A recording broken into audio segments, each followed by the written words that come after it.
los momentos más estresantes del sistema en los últimos años no es la noche, ahora es el mediodía. Yo tengo que aprender a reconocer las propiedades de cada tecnología y ver cómo nivelo la cancha teniendo en cuenta esos específicos. Y la pregunta, cuando a uno le hablan de remuneraciones, ¿pero quién paga? Y la ley indica el que cause inestabilidad, es decir, el que rompe paga. Y viene un debate interesante. ¿Cómo sé quién rompe?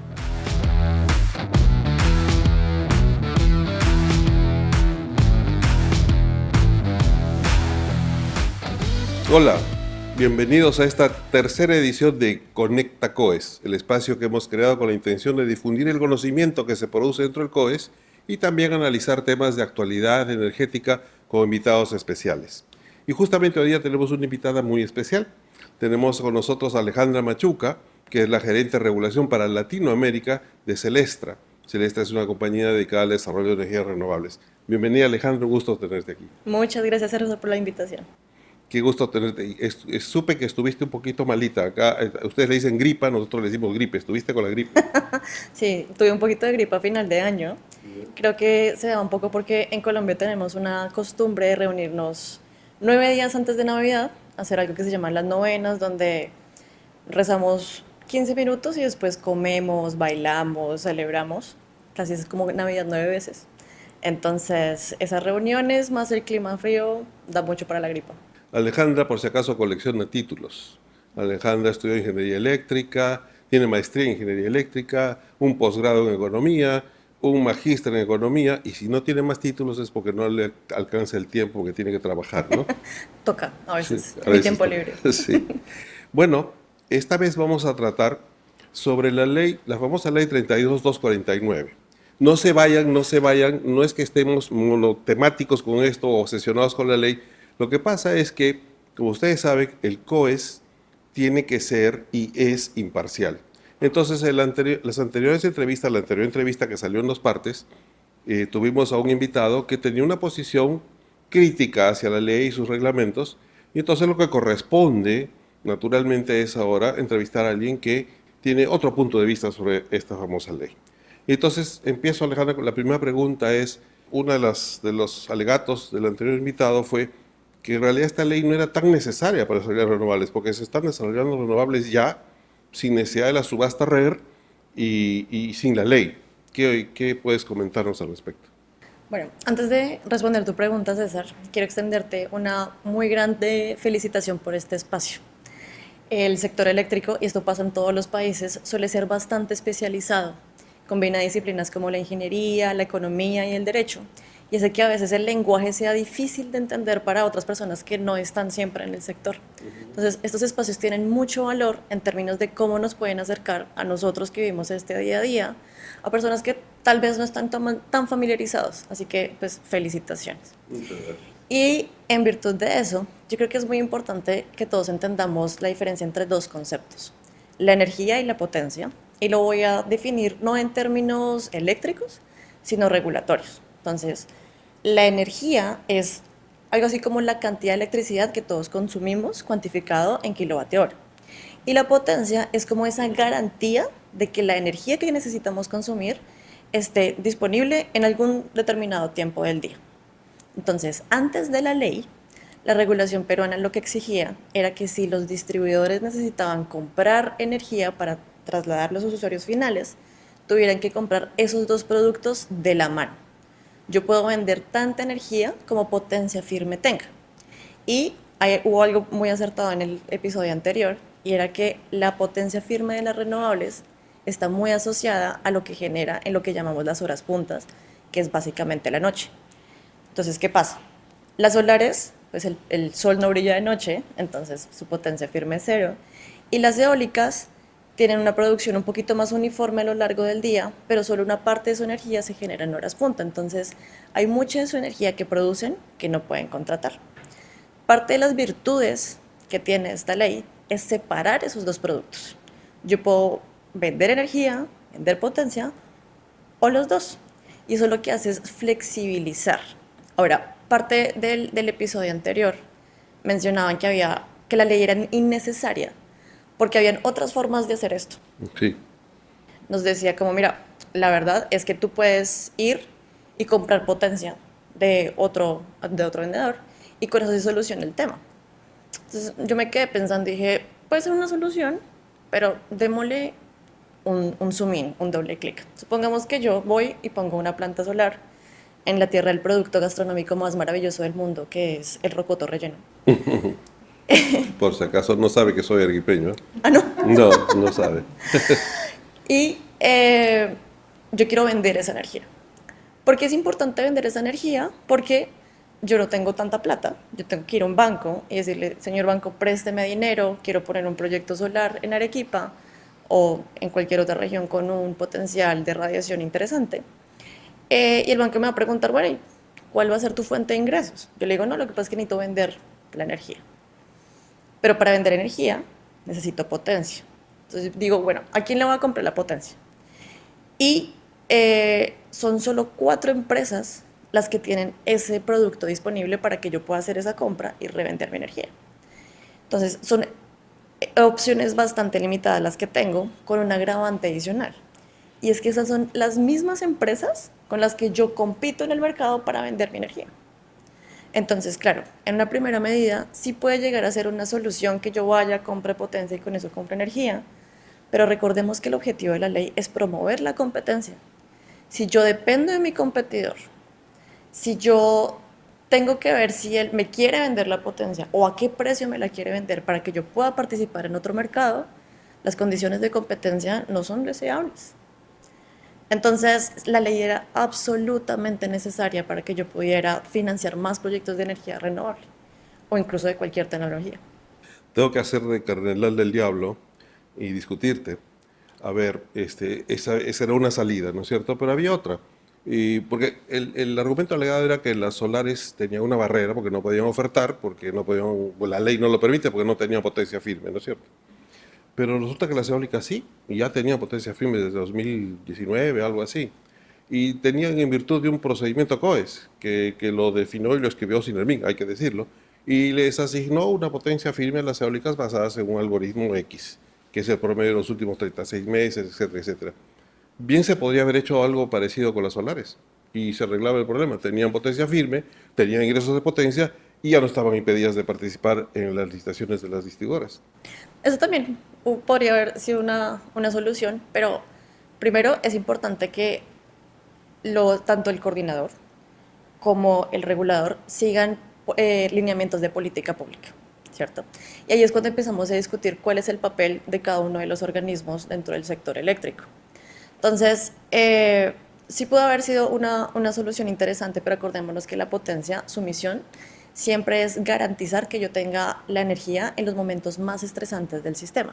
Y tú tienes razón en algo que vale la pena traer a colación, y es que los momentos más estresantes del sistema en los últimos años no es la noche, Ya no es la noche. ahora es el mediodía. Así es. Y tiene todo el sentido porque en el momento en que aumenta el sol, aumenta la temperatura, aumenta el gasto energético en electrodomésticos, en las neveras, en sistemas de refrigeración, en lo que sea. Y pudimos habernos adaptado a esa nueva condición de mercado. Entiendo también que las horas puntas se definen cada 4 años. Hace poquito se definió la última franja de hora punta y lo mantuvimos en la noche, ¿sí? Pero aquí me gustaría también traer un poco la experiencia internacional. Y es que la verdad es bastante atípico que los mercados de capacidad, la remuneración por potencia o por confiabilidad del suministro, esté tan ligado al suministro de energía. Eso yo, la verdad, me baso mucho en experiencias internacionales para ver errores y aprender de ellos o casos de éxito y seguirlos. Y la verdad es que no pasa muy así. Si uno mira al vecino, en Chile, él solo se licita energía. La potencia es un cargo que pagan los chilenos. Y en Colombia pasa igual. En Colombia no tenemos potencia firme, tenemos energía firme, que es el esquema del cargo por confiabilidad.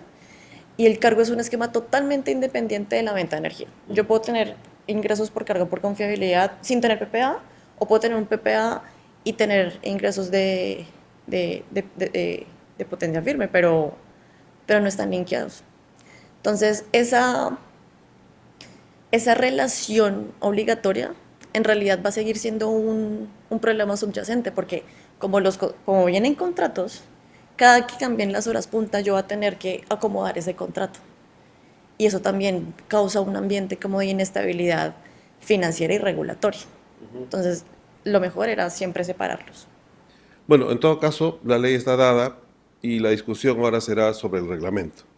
Pero antes de seguir, debemos hacer una pausa para dar lugar a nuestro espacio DataCoes, en la cual nuestro ingeniero Freddy Portal, director de planificación, nos va a contar datos muy interesantes al respecto del desarrollo de renovables en el país.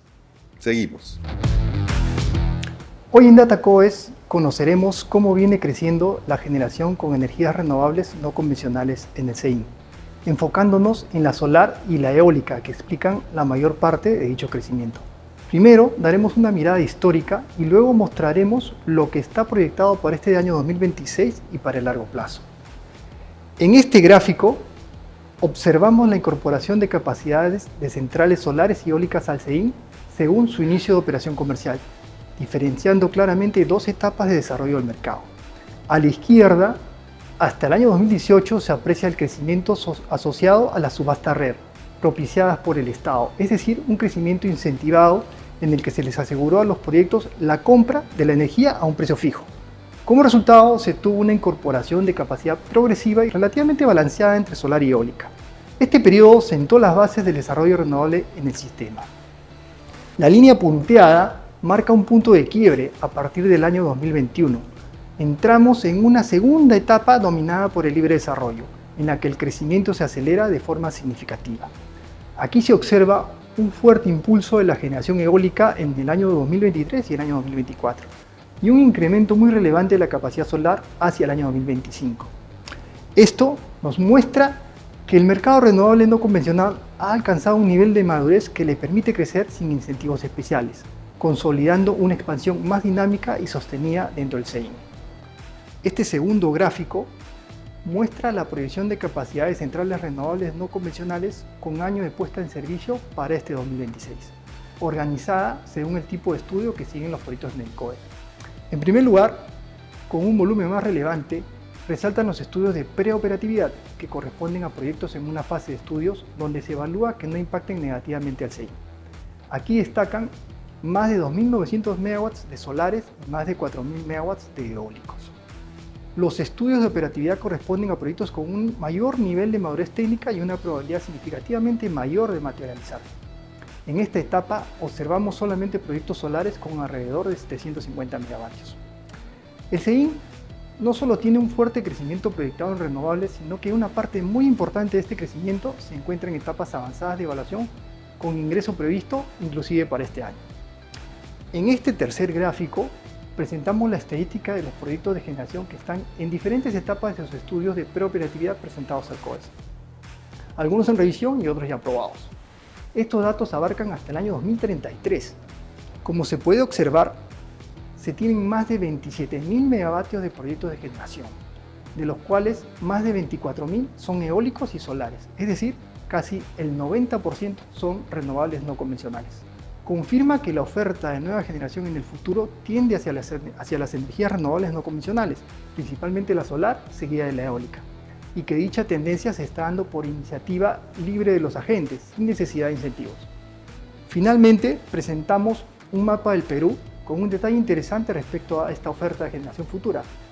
Los proyectos con tecnología solar se ubican principalmente en la zona sur, con casi 12.000 megavatios de generación, mientras que los proyectos eólicos predominan en la zona norte y centro del país, con 5.600 y 4.000 megavatios respectivamente. Esta preferencia por una u otra tecnología en alguna zona del país obedece a la mayor disponibilidad del recurso primario, llámese radiación solar o viento, en dicha zona. Bueno, continuamos en nuestro espacio Conecta COES con nuestra invitada Alejandra Machuca. Alejandra, ya hablamos de la ley, entonces viene la preocupación por el reglamento, ¿no? Específicamente el reglamento de licitaciones de distribuidoras. Y ahí la crítica fundamental fue que ese reglamento era muy intrusivo, que le quitaba el libre albedrío a las distribuidoras y le daba todo el control al Estado vía Osinermin. ¿Qué nos puedes comentar al respecto? Bueno, ese comentario es muy al lugar, ¿sí? Creo que de cierta manera se le otorgan facultades a la autoridad para que de pronto esté muy ahondada en lo que normalmente debería decidir las distribuidoras. Y creo que ese es un pedazo donde coincidimos en el episodio anterior, donde se decía que las distribuidoras, si bien son del Estado en la mayoría de sus casos, se les requiere un comportamiento como privado. Totalmente. Yo creo que lo mejor es siempre que haya una regulación estable, fija, que dé los incentivos correctos. ¿Cuáles son los incentivos correctos? Seguridad del suministro, que siempre tengamos energía, y que sea a precios eficientes.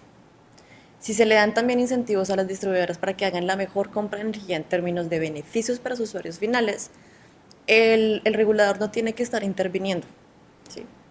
Entonces, no es bueno irse a un extremo donde se despoja a los Indermin como de toda su función, pero tampoco es el otro extremo de sobreregulación, sobrevigilancia.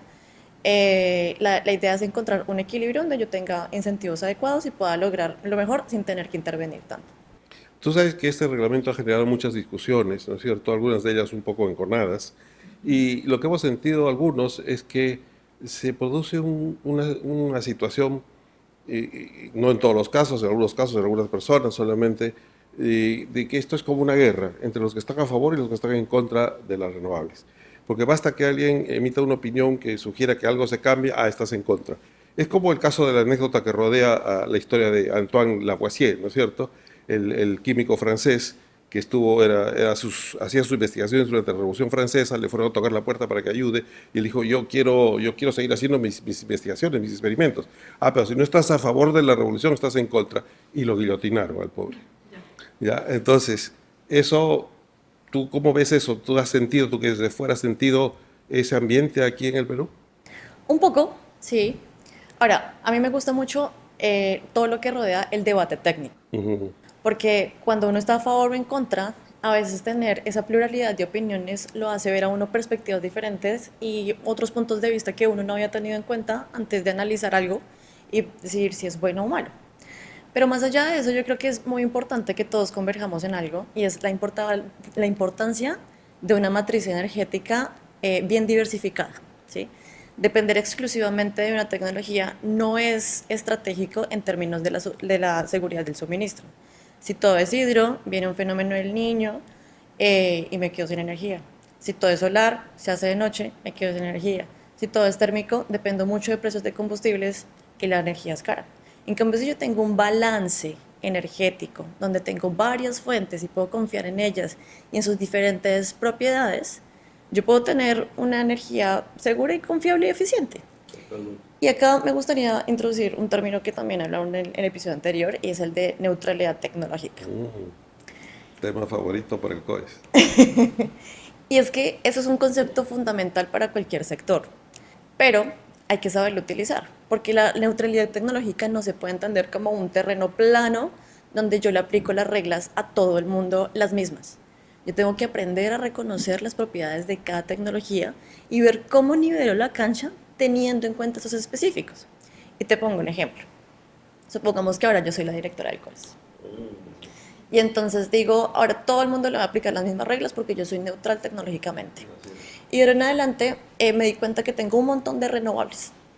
Y como las renovables en términos de precios son de costo variable más bajo, yo voy a necesitar bajar las térmicas a cero de vez en cuando. Pero después los voy a tener que prender.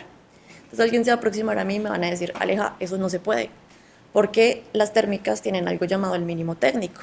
Necesitan asegurar un consumo de combustible mínimo para poder mantener sus plantas, temperaturas estables, etcétera, que es algo muy característico de esas plantas. Y va a tener toda la razón. Y yo voy a tener que aprender que hay temas técnicos que tengo que tener en cuenta para nivelar la cancha de la neutralidad tecnológica. Lo mismo pasa con las renovables. La solar no produce energía de noche, a menos que tengamos almacenamiento. Pero por ahora es una restricción técnica que yo tengo que aprender a lidiar. Y eso no significa que yo privilegie la tecnología, significa que la entiendo, ¿sí? Y que aprovecho su máximo potencial con la regulación que tengo. Muy interesante tu punto de vista. Y otro de los reglamentos que está en cocina es el reglamento que te debe importar mucho, ¿no es cierto? Y que además trae tu tema favorito, que es el almacenamiento, es el de el mercado de servicios complementarios. Correcto. ¿Qué esperas de ese reglamento? ¿Qué sabes? ¿Qué te gustaría que tenga ese reglamento? Dios mío. No, es que si la dejamos va a hablar 3 horas. Sí. No, por favor. Voy a tratar de ser Lo breve. más importante. Eh, a ver, los servicios complementarios son atributos adicionales que necesita el sistema, dada la entrada de renovables para poder preservar la estabilidad, ¿cierto? Unos de ellos son la regulación primaria de frecuencia, la regulación secundaria, el black start, la prestación de reactivos, es decir, el control de tensión. Y todos estos accesorios, la idea y lo que indica la ley que debe suceder es que todos tienen que remunerarse, ¿cierto? Y la pregunta, cuando a uno le hablan de remuneraciones, ¿pero quién paga? Y la ley indica el que cause la inestabilidad, Así es. es decir, el que rompe paga. Ahora, y viene un debate interesante, ¿cómo sé quién rompe?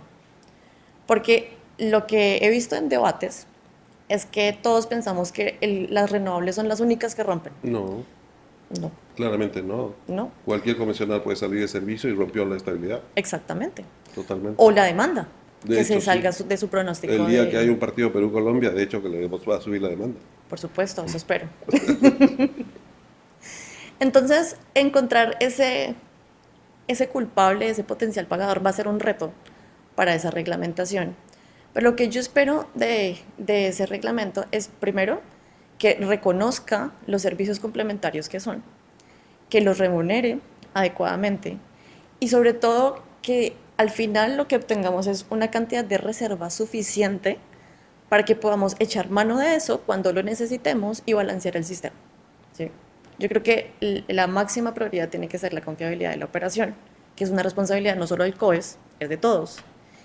La herramienta vital para hacer eso es a través del almacenamiento. Claro que sí, muy interesante. En realidad nos va a faltar tiempo para hablar todo lo que se podría hablar sobre este tema, ¿no es cierto? Pero nos van a acusar de monotemáticos. Tengo una última pregunta, esta sí es la difícil. Sí, yo he visto personalmente que en Colombia la participación femenina en el sector eléctrico, propiamente dicho, es mucho mayor que en el Perú. Y tú seguramente has observado lo mismo al venir acá al Perú. Y ya nos conoces un poco, ¿no? Entonces te quería preguntar, ¿por qué crees tú que pasa eso?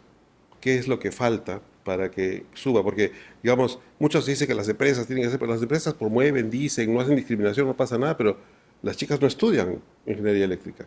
¿Qué nos puedes comentar al respecto? Sí, allá iba.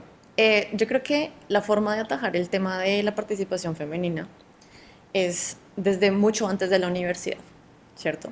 Porque, y esto es un problema más que del Perú, yo creo que es de toda Latinoamérica, de que a las mujeres se nos cría con muchos sesgos. Tú vas a una juguetería y ves que los juguetes para las niñas, que todos están pintados de rosados, tienen que ver como con cuidados del hogar, bebés, la enfermera, etcétera. Pero los de los niños tienen autos, tienen cosas para ensamblar, pistolitas. Las mujeres también podemos disparar. Pero mi punto es, esta programación que le hacemos a las mujeres y a los hombres también, de hecho, desde muy pequeños, hacen que todos tengamos sesgos inconscientes de para qué estamos acá.